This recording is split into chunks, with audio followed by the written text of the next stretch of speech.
Kitab Peninggalan Syekh Abdul Somad Al-Falimbani. Alhamdulillah, hari ini saya dapat melihat dan membuka salah satu kitab yang ditulis tangan oleh datuk kami, yaitu Syekh Abdul Somad Al-Falimbani. Dalam tulisan ini dituliskan Al-Fakir Ilallah Abdul Somad Al-Jawi Al-Falimbani.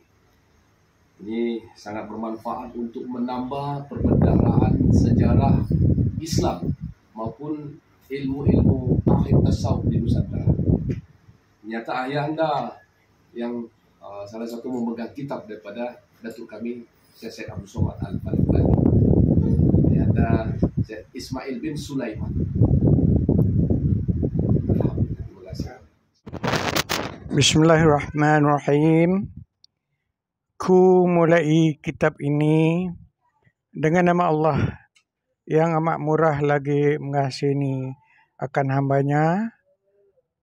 Artinya, bermula segala puji bagi Allah, Tuhan sekalian alam, yang memberi tahu akan seorang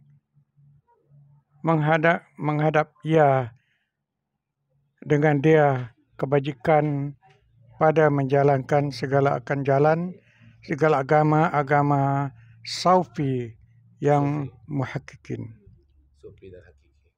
menghimpunkan ilmu tarikat dan alam fiqh dan alam usuluddin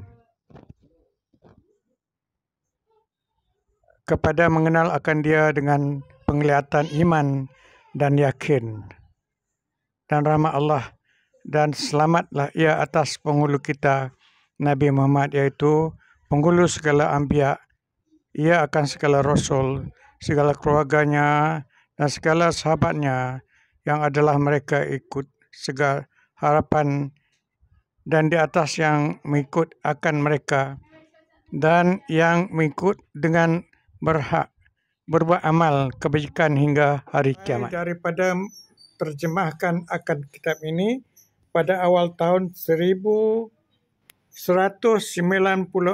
tahun di dalam Mekah Syarif.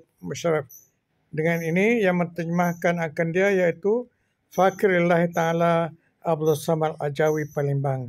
Mudah-mudahan mengampunkan Allah Ta'ala baginya dan bagi ibu bapanya dan segala sahabatnya dan bagi muslimin. Amin. Dan muslimat ya.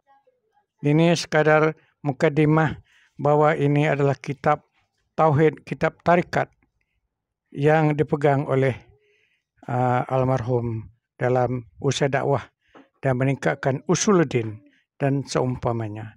Ini adalah tulisan tangan yang benar, yang asal, insyaAllah. Inilah salah satu di antara rujukan yang akan dijadikan amalan satu persatu.